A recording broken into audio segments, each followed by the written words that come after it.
Su duda y le agradezco su participación. Fernando Carrillo, antes de continuar con lo que nos dice el licenciado Ramírez, ¿cuál es la situación en México?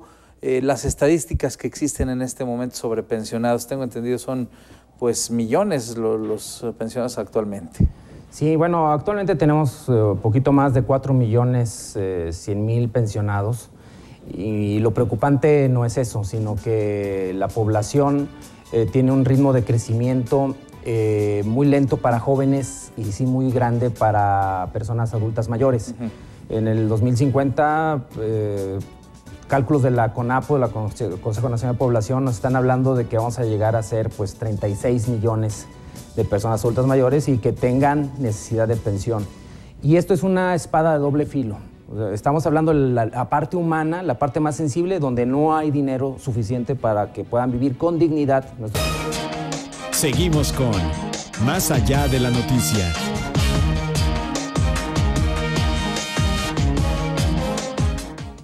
Más Allá de la Noticia, el programa de análisis de Radio BI.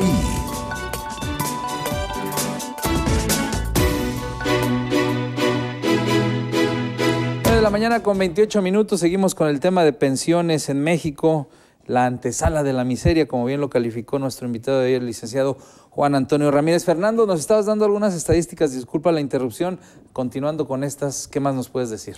Básicamente, bueno, decíamos que es una espada de doble filo, donde ya planteamos que pues, hay un futuro no muy prometedor para México. O sea, por una parte estamos castigando a la gente que trabajó durante mucho tiempo, no dándole la oportunidad de una vida digna. Pero por otro lado, también no hay dinero que alcance en el país y de hecho tenemos una bomba de tiempo que está a punto de estallar, donde no va a haber recursos, no solo para cubrir las pensiones que ya son raquíticas y malas, sino que no va a haber recursos para los próximos pensionistas. Y además que, bueno, pues eso va a traer un pasivo contingente y un reclamo para hacerse de recursos de otros rubros estratégicos del país. Educación, seguridad, infraestructura, van a tener que tomar dinero de ahí. No hay que ir muy lejos, vimos el año pasado los estados de excepción que se dieron en Grecia, por ejemplo, donde de entrada a los primeros que amolaron fueron los pensionistas y les quedaron el 20% de su pensión. El país lo necesita y te lo voy a quitar porque estamos quebrados. Es un escenario que no es lejano para México. Tenemos nada más en los próximos días casi la negociación del contrato colectivo de Pemex y donde hay un problemón de pensiones porque no lo previeron. Yo creo que realmente el problema de México es que nuestros funcionarios en los 50, 60 y 70 prácticamente fueron muy irresponsables al gestionar beneficios para los trabajadores sin haber hecho los estudios correspondientes. Hoy están sufriendo los mexicanos y de alguna manera no hay una salida rápida ni fácil y esto lo están soslayando. El Seguro Social acaba de dar noticia hace semanas y algunos meses de que el año que entra ya no tienen recursos para poder cubrir las pensiones. De hecho, ahorita están tomando recursos de su gasto corriente. Por eso las cirugías, por eso la cuestión ambulatoria, por eso la cuestión de consulta externa está saturada y está maltratada. La verdad es que hay mal servicio, pero porque están distrayendo recursos de las pensiones para acá, porque ya no tienen dinero. Realmente esto es una cuestión de escándalo cuando no se han tomado las previsiones. Hay más de 105 sistemas de pensiones en México. No nada más es Pemex, Comisión Federal de Electricidad, gobiernos estatales, gobierno federal, sino sindicatos, en fin. A mí me tocó analizar, por ejemplo... Tú estuviste en Fobiste. Estuve en el ISPEA. En el ISPEA, perdón, ISPEA, hace algún tiempo. En el ISPEA, pero y que es el único sistema de los 105 en México y el único en el mundo que se ha salvado. Sin embargo, no nomás depende de que uno haga bien su trabajo ahí en el instituto. Es un trabajo de mediano y largo plazo, pero también llegan otros gobiernos y pueden deshacer todo lo que hizo uno. Simplemente con la falta de honradez y tomando los recursos del fondo, pues descapitalizas cualquier recurso por mucho que se haya protegido. Tenemos el caso de Jalisco. En Jalisco actualmente no tienen unos días que acaban de aprobar una ley para penalizar el uso indebido de recursos de pensiones. Aquí en Aguascalientes lo estuvimos viendo, las retenciones que hacían los presidentes municipales de las pensiones y que luego no los pasaban al ISPEA, por ejemplo, o en el caso del Licea con el Fobiste, digo que el Instituto de Educación con el Fobiste, ¿no? Retienen sus aportaciones de los trabajadores y se las gastan en otra cosa. Eso ya está penalizado en Jalisco. Ojalá aquí nuestros diputados, que pues van bastante lentos en muchas leyes fundamentales, ojalá se apliquen, porque tenemos que avanzar en ese sentido. El sexenio pasado tenemos todavía muchas dudas de la opacidad con que se manejó, por ejemplo, el recurso del ISPEA. Aquí en el ISPEA podemos darnos cuenta por el ejemplo. O sea, si el ISPEA está bien, el Estado va a estar bien en el futuro. De hecho, yo tengo entendido que hubo ahí un mal manejo de recursos en el ISPEA, en la administración Luis Armandista. También sí, al parecer hubo muchos. Sin embargo, bueno, aquí en Radio BI se dio nota, ¿verdad?, que tal vez recursos que estén en Capital City hayan sido sacados de los recursos de los trabajadores. Después ya no hay para pagarles a los pensionistas. Pero además de ese aspecto moral, legal, de robo, también están mal calculados los sistemas. Están calculados en función del sistema del ISSSTE de los años 50, donde era un sistema de beneficios definidos. Y bueno, sí sabemos qué es lo que vamos a otorgarles, pero no sabemos de dónde lo vamos a obtener para podérselos dar. Entonces, la verdad es una cuestión aritmética. Fallaron en los cálculos y hoy es una cosa tan delicada que causa caídas de gobiernos. Entonces, el costo político, por eso no le entran los políticos. El costo político es muy alto, les puede costar el puesto. Entonces, mejor lo voy dilatando. Finalmente, después llegará el futuro y a otro le va a tocar que le estalle la bomba en la mano. Sin embargo, ese tiempo ya llegó en este sexenio. Ya no hay vuelta de hoja. O sea, si no se resuelve en este momento, en el gobierno de Peña Nieto, el problema de las pensiones, vamos a tener problemas iguales, similares o más graves que los que tiene Grecia, Italia o Francia. ¿Qué podría pasar en sí, pues, con este sistema de pensiones, Fernando? Pues que entre en un estado de excepción al no haber dinero, se les retire de plano la pensión, como se tiene a los pensionistas, y además se castigue el rubro de gasto corriente, salarios de servidores públicos, se deje de gastar en infraestructura o invertir, en fin, que de repente empezamos a tapar hoyos destapando otros, pero con la consecuencia de que pues afecte la economía de pues millones de mexicanos. Estamos hablando ahorita de 4 millones de mexicanos, pero está aumentando 10% esta cifra. O sea, casi cada año 500,000 de mexicanos se suman a este movimiento de pensiones y sin recursos, pues vamos a llevar a la pobreza al país. Bien, vamos a una pausa y regresamos a Más Allá de la Noticia.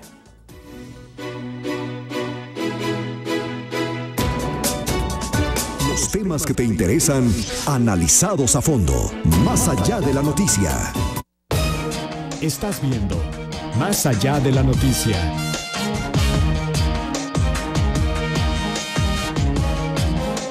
Muy bien, entonces hay posibilidades, hay esperanzas. Sí. Fernando Carrillo, ¿cuál sería la pensión ideal y qué tan difícil es llegar a alcanzarla? Ya me adelantas que pues va a ser muy difícil por lo que viene en cuanto a la mal planeación que se ha hecho en este tema desde hace ya muchos años. Sí, y sobre todo que hay una problemática muy seria. O sea, tenemos dos clases de mexicanos, unos de primera y otros de segunda, donde los de primera están muchos funcionarios de alto nivel. El mismo Seguro Social, sus trabajadores son de primera clase. Hace unos meses se vio esto, le dieron ahí algunas modificaciones a la ley interna del IMSS y se les benefició enormemente, poniendo en riesgo al propio instituto. Claro, sin embargo el IMSS como instituto pensionador, que tiene a millones de mexicanos que les tiene que dar su pensión, ellos son de segunda categoría. Igual tenemos en Pemex, en Comisión Federal de Electricidad, la Suprema Corte, algunos órganos del gobierno federal, en fin, o sea, no podemos estar con esta situación, mientras que en el ISSSTE sí está topado la pensión a X número de salarios mínimos. En otras partes se les paga el último salario, por ejemplo en el Seguro Social es aberrante, que terminas ganando como pensionista el último salario más un 20% o un porcentaje adicional, o sea, más todavía. Y si en Pemex, en el caso de que haya incrementos de sueldo para los activos, también se les incrementa a los pensionistas. Y hay sueldos de 40, 80, 200 mil pesos. Entonces, esto verdaderamente nos saca de balance. ¿Cuál sería una pensión justa? Siempre abonamos a 3 criterios fundamentales. Bueno, la economía social de mercado es lo que propondría, ¿no? Que fuera remunerador en cuanto a cubrir a las necesidades básicas de las personas, vamos, casa, vestido y sustento, bien, de manera que se pudiera nutrir bien la persona, que pudiera vivir bien, no tuviera deudas de casa, que pudiera vestir bien. Segundo, que le alcanzara para ahorrar. Una pensión también debería alcanzar para ahorrar. No es para que se gaste completamente y además tenga que estar pidiendo prestado o pues prácticamente a veces hasta limosna. Eso no debería de ser. Y tercero, que diera para la entretención, para el esparcimiento sano. Lo que hacen los pensionistas europeos en Estados Unidos y en otras partes, ahorita lo comentaste, vienen e incluso hasta compran activos. Pensiones muy abajo de $1,000 Así, las personas que menos ganan una pensión, es eso. Pues aquí $1,000, estamos hablando de 13,000, 14,000 pesos. En la vida los va a ver un pensionista de estos que hablamos de segunda categoría, como nos tiene puestos el gobierno. Lamentablemente, no es un problema tampoco fácil de resolucionar. Quisiera uno como político decir, yo decido que se suba 50, 200, 300% de la pensión. No lo podemos hacer porque ya dijimos hay un aspecto financiero que es imposible de cubrir. Y segundo, que también hay leyes. Las leyes también impiden que se le pueda pagar más a un pensionista. Entonces decimos, bueno, hay que cambiar la ley. Sí, pero cambiar la ley implica, bueno, que con las nuevas generaciones podemos hacer eso, pero con las anteriores ya no. Entonces, bueno, ¿qué hicimos en el ISPEA, por ejemplo? Ante la imposibilidad de cambiar la ley, y la cambiamos para favorecer a las nuevas generaciones, pero las que ya habían pasado, generamos un fondo adicional, como tenemos empresas sociales como la Funeraria La Gloria, el Centro Acuático Valladolid, el Parque Acuático. En fin, las utilidades de esas empresas las destinamos a un fideicomiso especial, aparte que no tuviera que ver con la ley del ISPEA, y con eso subsidiábamos. Tú recibes una pensión de 2,000 o 1,500 pesos, te dábamos otros 700 o 1,500 pesos en especie o a veces en dinero de un fondo adicional. Y además te paliábamos algunas necesidades. Una persona que no pudiera ver la sobrevivencia. Pues vamos por ti. Claro. O sea, es un aspecto realmente humano. Tenemos que volver nuestros gobiernos y nuestras leyes a ver a las personas como el centro de la economía. Más sensibles también. Claro. Vamos a una pausa y regresamos con más en Más Allá de la Noticia. Ellos no saben repartir la riqueza. Bien. Fernando Carrillo, tu conclusión. Bueno, pues definitivamente hay dos líneas. La nacional, que debería decretarse un estado de excepción y poner al parejo a todos los mexicanos, ya no de primera y de segunda, y topar pensiones en lugares como Pemex y otros lugares de privilegio, para que todos los mexicanos tengamos las mismas prerrogativas y derechos y también las mismas obligaciones. Y de esa manera también meter todos los sistemas de pensiones en cintura, o sea, cambiar todas las leyes para que haya sistemas, pues yo propondría sistemas mixtos, híbridos, de contribución definida y de beneficio definido. Eso es lo más justo y lo más solidario para el trabajador.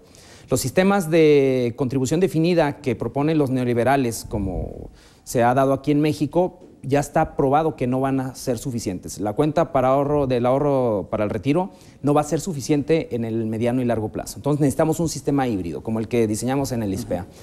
Segundo, ¿qué podemos hacer ya en lo particular? Ahorrar. No nos queda de otra. Patrones, trabajadores, tenemos que hacer sistemas aparte. En lo particular, en la medida de nuestras posibilidades, separar una parte de nuestro ingreso, ojalá y sea el 10%, porque con el 2% del SAR es prácticamente imposible salir. Entonces, ese 10%, bueno, y en la medida de posibilidades, incrementar estas cifras. Hacerlo por nosotros mismos, por voluntad propia, ya que el gobierno, ya lo vemos que tiene prácticamente un problema mayúsculo en las manos. Estamos hablando de 120% el pasivo contingente del país en pensiones contra el Producto Interno Bruto. O sea, ya debemos más que lo que produce el país. Entonces estamos hablando de 18 billones de pesos esta deuda, es impagable. Entonces, bueno, pues cada quien se rasca con sus uñas o esto va a tronar muy feo. Bien, pues preocupante la situación. Señores, muchas gracias. Gracias. Nos despedimos, nada más dice, hola, buen día, el incremento del 5.4% está bien para pensionados del ISSSTE, por favor, escate esta duda, gracias, buen día. Otro más, tu programa solo muestra la mediocridad del país que somos, ya que nadie soluciona nada y las pensiones son miserables y los sueldos de políticos muy bien pagados. Lamentablemente, así está pasando, por eso hay que hacer algo al respecto. Nos vamos, buen día.